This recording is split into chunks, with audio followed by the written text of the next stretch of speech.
Price the Lord, hallelujah. യേശുവിലേറ്റവും പ്രിയമുള്ള സഹോദരി സഹോദരന്മാരെ, ഒരു നല്ല ദിവസം ആശംസിക്കുന്നു.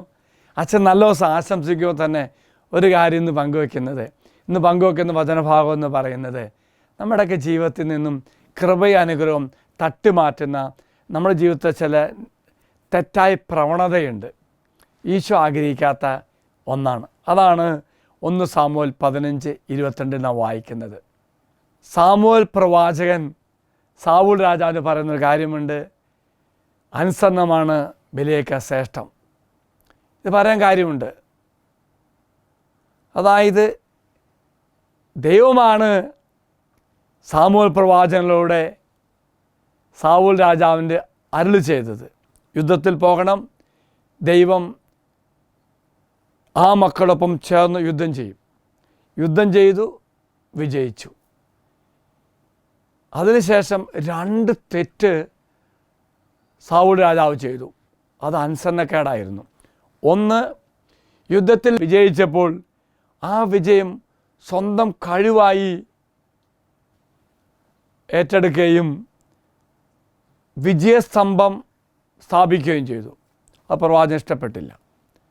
രണ്ടാമത് മറ്റൊരു അനുസരണക്കേട് കാണിച്ചത്, സാവൂൾ രാജാവ് കൊഴുത്ത കാളകളെയും ഒക്കെ മാറ്റിവെച്ചു. ഈ 2 കാര്യം സാമുവേൽ പ്രവാചകൻ സാവൂൾ രാജാവിന് ചോദിക്കുമ്പോൾ അത് അംഗീകരിച്ചുമില്ല, ഏറ്റുപറഞ്ഞുമില്ല, മറിച്ച് ന്യായീകരിച്ചു. മുട്ടാടുകളുടെയും കൊഴുത്ത കാളകളുടെയും ശബ്ദം കേൾക്കുന്നല്ലോ എന്ന് പറഞ്ഞപ്പോൾ അത് മറച്ചു വച്ചതാ. ഉടനെ സാവൂൾ രാജാവ് പറയുന്നുണ്ട്, ആ ഒരു പറച്ചിലുണ്ട്, ആ തൻ്റെ പ്രവൃത്തി ന്യായീകരിച്ചുകൊണ്ട് മറ്റു മക്കളെ കുറ്റപ്പെടുത്തുന്നുണ്ട്. ആ സമയത്ത് സാമുവേൽ പ്രവാചകൻ പറയുന്നു, അനുസരണം ബലിയേക്കാൾ ശ്രേഷ്ഠം. ഈ ഒരു അനുസരണമാണ് ആവശ്യം. മുട്ടാടുകളുടെയോ കാളക്കൂട്ട മേധസ്സിനേക്കാൾ ഇഷ്ടം ദൈവത്തിന് അനുസരണമാണെന്ന് പറയുന്നുണ്ട്. പ്രിയമുള്ള സഹോദരി സഹോദരന്മാരെ, ദൈവത്തെ ഏറ്റവും ഇഷ്ടപ്പെട്ട ഒരു വ്യക്തിയായിരുന്നു സാവൂൾ രാജാവ്. അതുകൊണ്ടാണ് ആദ്യ രാജാവായി സാവൂളിനെ ദൈവജനത്തിന് ദൈവം കൊടുത്തത്.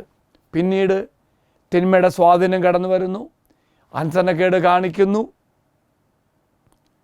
സ്വന്തം കാര്യങ്ങളുടെ തീരുമാന നിമിഷങ്ങളിൽ ദൈവത്തെ ആശ്രയിച്ചുവെങ്കിൽ ഇപ്പോൾ ദൈവത്തെ ആശ്രയിക്കാത്ത അവസ്ഥയായി. അത് വലിയ ദുരന്തത്തിലേക്ക് സാവൂളിനെ കൊണ്ടുപോകുന്നുണ്ട്.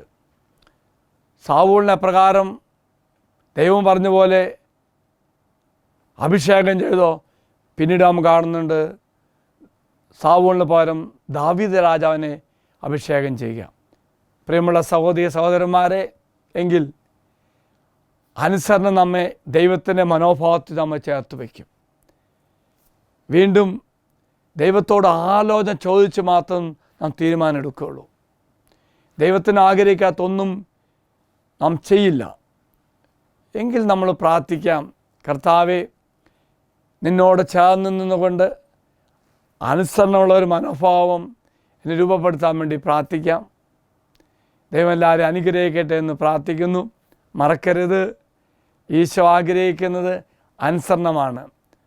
ഓർക്കുക, സാമുവേൽ പ്രവാചകൻ സാവൂളിന് പറഞ്ഞ പോലെ അനുസരണം ബലിയേക്കാൾ ശ്രേഷ്ഠം. Praise the Lord, hallelujah. ദൈവം എല്ലാവരും അനുഗ്രഹിക്കട്ടെ എന്ന് പ്രാർത്ഥിക്കുന്നു. അച്ഛൻ ഈശ്വര ആശീർവാദം തരാം. നമ്മുടെ കർത്താവായ ഈശോമിശിഹായുടെ കൃപയും പിതാവായ ദൈവത്തിൻ്റെ സ്നേഹവും പരിശുദ്ധാത്മാവിൻ്റെ സഹവാസവും നാം എല്ലാവരോടും കൂടി ഉണ്ടായിരിക്കട്ടെ, ഇപ്പോഴും എപ്പോഴും എന്നേക്കും. ആമേൻ. Praise allot.